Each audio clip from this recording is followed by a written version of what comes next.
On a fateful day in October 1994, a freak accident would change the life of orthopedic surgeon Tony Cicoria forever. The sun was shining brightly in the clear blue sky, casting a warm glow over the park in upstate New York, where Cicoria had decided to spend the afternoon with his family. The air was filled with the sweet scent of fallen leaves and the sound of children's laughter, creating a sense of serenity and tranquility. Cicoria, a successful orthopedic surgeon in his mid-40s, had been enjoying a relaxing day off, watching his children play and chatting with his wife, when suddenly, without warning, a bolt of lightning struck him, sending his body crashing to the ground. The sound of the lightning bolt was deafening, like a loud crack of thunder that seemed to shake the very foundations of the earth. The air was filled with the acrid smell of ozone, a pungent and metallic scent that lingered long after the initial blast. Cicoria's family and the other park-goers were shocked and terrified, unsure of what to do as they watched in horror. Someone quickly called 911, and soon the park was filled with the sound of sirens and the commotion of emergency responders rushing to the scene. Cicoria's wife was frantic, screaming for someone to help her husband, who lay motionless on the ground, his body unresponsive and still.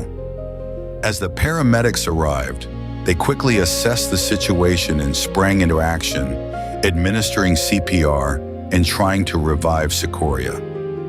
The scene was chaotic, with people milling about, trying to get a glimpse of what was happening.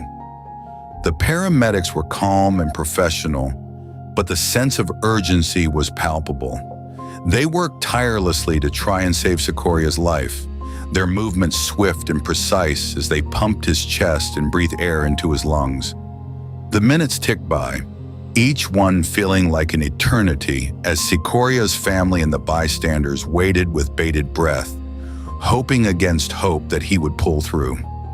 The paramedics continued to work on Cicoria, their efforts unrelenting as they fought to save his life. The atmosphere was tense, the air thick with anticipation and fear. Cicoria's family was beside themselves, their emotions raw and exposed as they watched the scene unfold. The paramedics were like a well-oiled machine, each one working in tandem with the others to try and revive Cicoria. They were a testament to the power of human compassion and the importance of emergency responders, who put their lives on the line every day to save others. As the minutes turned into what seemed like hours, the paramedics finally managed to restore a faint pulse, and Cicoria's body began to show signs of life. The crowd that had gathered erupted into cheers and tears, relief washing over them like a wave. Cicoria's family was overjoyed, hugging each other tightly as they realized that he was going to make it.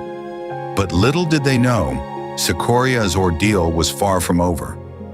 As he lay on the ground, his body slowly coming back to life, his consciousness was embarking on a journey that would take him to the very threshold of death and back again. What happened next would change his life forever, leaving him with a profound and inexplicable experience that would challenge everything he thought he knew about the nature of reality. As Cicoria's eyes began to flicker open, a look of confusion and disorientation crossed his face, and he whispered a single haunting phrase: "What just happened?" As Cicoria's body lay lifeless on the ground, his consciousness embarked on a journey that would challenge the boundaries of medical understanding. According to Cicoria, he felt himself being pulled out of his physical body, experiencing an out-of-body sensation that allowed him to observe the scene below. He reported seeing his own body lying on the ground, as well as the people surrounding him, trying to resuscitate him. This sensation was described by Cicoria as feeling very peaceful and very calm, as if he was watching the events unfold from a detached perspective. As he floated above his body, Cicoria began to feel a sense of movement, as if he was being pulled towards a tunnel of light. This tunnel, which has been described by many near-death experiencers, was characterized by Cicoria as being very bright and very warm. He felt himself being drawn towards the light, which seemed to be emitting a sense of peace and tranquility. Cicoria reported that as he moved through the tunnel, he encountered deceased relatives, including his grandmother, who had passed away several years earlier. He described this encounter as being very comforting and very reassuring, as if his grandmother was welcoming him to a new place. As Cicoria continued on his journey, he experienced a life review, which is a common feature of near-death experiences. During this review, he saw flashes of his past, including memories from his childhood and significant events from his life. Cicoria reported that this review was not just a simple recall of memories, but rather a reliving of the emotions and sensations associated with each event. He described this experience as being very vivid and very intense, as if he was reliving each moment in exquisite detail. As Cicoria approached the end of the tunnel, he encountered a boundary which he described as being like a gate or a door. This boundary marked the point of no return, beyond which Cicoria would have left his physical body behind. He reported feeling a sense of hesitation at this point, as if he was being given a choice to return to his body or to continue on his journey. Cicoria described this moment as being very poignant and very emotional, as if he was being forced to confront the reality of his own mortality. According to Cicoria, it was at this point that he heard a voice, which he believed was his son's voice, calling out to him. This voice seemed to be coming from a distant place, but it was loud and clear, and it seemed to be urging him to return to his body. Cicoria reported that this voice was the catalyst for his decision to return, and he felt himself being pulled back through the tunnel, back into his physical body. As he emerged from the tunnel, Cicoria reported feeling a sense of disorientation and confusion, as if he was struggling to adjust to the physical world once again. In his own words, Cicoria described this experience as the most profound experience of my life. He reported that it changed him in ways that he could never have imagined, and it forced him to re-examine his priorities and his values.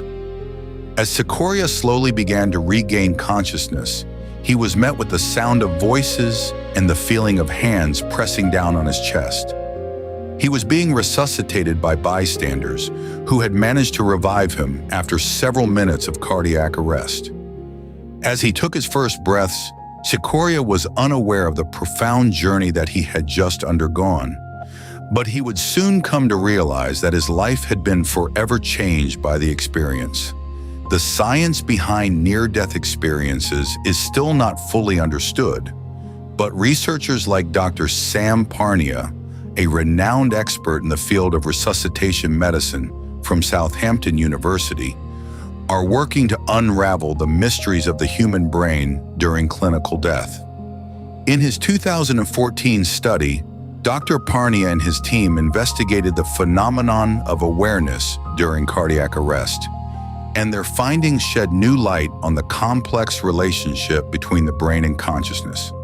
The study, which involved 2,060 cardiac arrest patients, found that nearly 40% of those who survived reported some level of consciousness or awareness during the period when they were clinically dead. One of the most intriguing aspects of near-death experiences is the sensation of being pulled towards a tunnel of light, which was experienced by Tony Cicoria during his own NDE. This phenomenon has been reported by countless individuals who have had similar experiences, and researchers are still trying to understand the neural correlates that may be responsible for the sensation. According to Dr. Olaf Blanca, a neurologist from the University of Geneva, the brain's visual cortex may play a key role in generating this sensation, as it is capable of creating complex visual patterns and hallucinations, even in the absence of external stimuli. However, other researchers argue that near-death experiences may be more than just a product of brain activity, and that consciousness may be a fundamental aspect of the universe that cannot be reduced to purely neural mechanisms. Dr. Robert Lanza, a biologist from Wake Forest University, has proposed the idea that consciousness is not solely a product of the brain, but rather a fundamental feature of the universe, akin to space and time. According to this perspective, near-death experiences may be a manifestation of a broader, non-local consciousness that transcends the boundaries of the physical brain. Despite the progress that has been made in understanding near-death experiences, there is still much that is not known. The exact mechanisms that underlie these experiences are still unclear, and the relationship between the brain and consciousness remains one of the greatest mysteries of modern science. Dr. Chris French, a psychologist from Goldsmiths, University of London, has emphasized the need for more rigorous and systematic research into near-death experiences in order to better understand their causes and consequences. Furthermore, the study of near-death experiences is often hampered by the lack of a clear definition and the difficulty of collecting reliable data. Many near-death experiences are reported retrospectively, often years or even decades after the event, which can make it difficult to verify the accuracy of the accounts. Additionally, the subjective nature of these experiences makes it challenging to develop a standardized methodology for studying them. Dr. Peter Fenwick, a neuroscientist from the Institute of Psychiatry, King's College London, has emphasized the need for a more interdisciplinary approach to the study of near-death experiences, one that incorporates insights from psychology, neuroscience, philosophy, and anthropology. In conclusion, while researchers like Dr. Sam Parnia and Dr. Tony Cicoria have made significant contributions to our understanding of near-death experiences, much remains to be discovered. The debate between the neural correlates of consciousness and the idea of consciousness beyond brain is ongoing, and it is likely that a full understanding of near-death experiences will require a multidisciplinary approach that incorporates insights from a range of fields. Ultimately, the study of near-death experiences has the potential to revolutionize our understanding of human consciousness in the nature of reality itself, and it is an area of research that is likely to continue to fascinate and inspire scientists and philosophers for generations to come. As researchers continue to explore the mysteries of near-death experiences, they may uncover new insights into the human brain and its many mysteries, and shed new light on the complex and often elusive nature of consciousness. Cicoria's experience raises fundamental questions about the nature of consciousness in the human experience, forcing us to re-examine our understanding of life and death. From a philosophical perspective, near-death experiences, like Cicoria's, challenge the traditional view of consciousness as a product of brain activity. If consciousness can persist after clinical death, it suggests that there may be more to human existence than the physical body. Dr. Sam Parnia, a leading researcher on near-death experiences, notes that the nature of consciousness is still not fully understood, and NDEs offer a unique window into the human experience.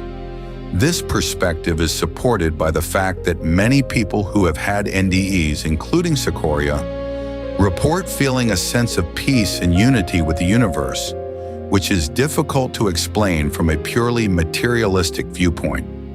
On the other hand, skeptics argue that NDEs can be explained by natural causes, such as the brain's attempt to make sense of the chaos and confusion of a life-threatening event. According to this view, the tunnel of light and other common features of NDEs are simply the result of the brain's attempt to create a coherent narrative out of the fragmented and disordered sensations that occur during clinical death. Dr. Chris French, a psychologist who has studied NDEs, suggests that The brain is capable of creating complex and realistic experiences, even in the absence of external stimuli. While this perspective is plausible, it does not fully account for the consistency and depth of NDEs, which often involve a sense of profound insight and transformation. The implications of NDEs for our fear of death are also significant. If consciousness can persist after clinical death, it suggests that death may not be the end of human existence, but rather a transition to a new state of being. This idea can be both comforting and unsettling, as it challenges our traditional views of mortality and the afterlife. Cicoria's experience, for example, has been described as beautiful and peaceful, with a sense of being home and at peace. This sense of peace and acceptance is a common feature of NDEs, and it suggests that death may not be something to be feared, but rather something to be understood and accepted. The impact of NDEs on how we live our lives is also profound. For many people, including Cicoria, the experience of an NDE is a wake-up call, prompting them to reevaluate their priorities and values. Cicoria, for example, abandoned his successful medical career to pursue a new passion for music, citing the experience as a catalyst for his transformation. As he notes, "The experience changed my life, and I began to see the world in a different way." This sense of transformation is common among people who have had NDEs, and it suggests that the experience can have a profound impact on our sense of purpose and meaning.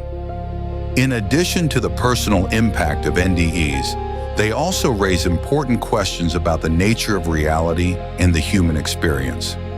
If consciousness can persist after clinical death, it suggests that there may be more to reality than the physical world. This idea is supported by the fact that many people who have had NDEs report experiencing a sense of unity and interconnectedness with the universe, which is difficult to explain from a purely materialistic viewpoint. Dr. Parnia notes that NDEs offer a unique window into the human experience, and they challenge our traditional views of reality and consciousness.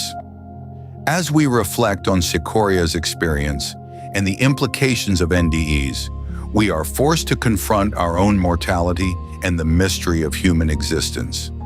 Whether or not we believe in an afterlife, the experience of an NDE challenges us to re-examine our priorities and values, and to consider the possibility that there may be more to life than the physical world.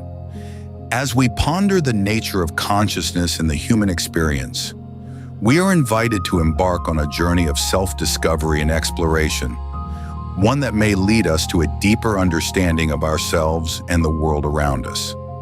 Ultimately, the experience of an NDE is a reminder that life is precious and fleeting, and that every moment is an opportunity to grow, to learn, and to connect with others. As we consider the implications of NDEs, we are encouraged to live our lives with intention and purpose, to cherish every moment, and to cultivate a sense of wonder and awe for the mystery of human existence. In the end, the experience of an NDE is a personal and subjective one, and it challenges each of us to confront our own fears and doubts about death and the afterlife. As we reflect on Cicoria's experience and the implications of NDEs, we are invited to consider our own place in the world and to ponder the mystery of human existence. Whether or not we believe in an afterlife, the experience of an NDE challenges us to live our lives with intention and purpose, and to cultivate a sense of wonder and awe for the mystery of human existence. As we go about our daily lives, we are encouraged to remember that every moment is an opportunity to grow, to learn, and to connect with others, and that the experience of an NDE is a reminder that life is precious and fleeting. In the years following his NDE, Cicoria's life took a dramatic turn as he began to pursue a new passion for music, leaving behind a successful medical career to become a talented pianist. This transformation was not a gradual one, but rather a sudden and profound shift in his sense of purpose and identity. It was as if the experience of being pulled towards a tunnel of light had awakened a part of him that had long been dormant, and he could no longer ignore the call to explore this new aspect of himself. The sound of music, which had once been a peripheral part of his life, now became a central theme, filling his days with a sense of joy and fulfillment that he had never known before. As we reflect on Cicoria's story, we are left with a question that is both haunting and profound. What would happen if we took near-death experiences seriously? Not just as curious anomalies, but as genuine portals to a deeper understanding of human consciousness and the nature of reality? Would we begin to see the world in a different light, as Cicoria did, with a newfound sense of wonder and awe? Or would we continue to dismiss these experiences as mere fantasies, the product of a brain under stress? Cicoria's story suggests that the latter approach would be a mistake. His experience, and those of countless others like him, point to a mysterious and uncharted territory that lies beyond the reach of our everyday perceptions. It is a realm that is both familiar and strange, where the ordinary rules of time and space no longer apply.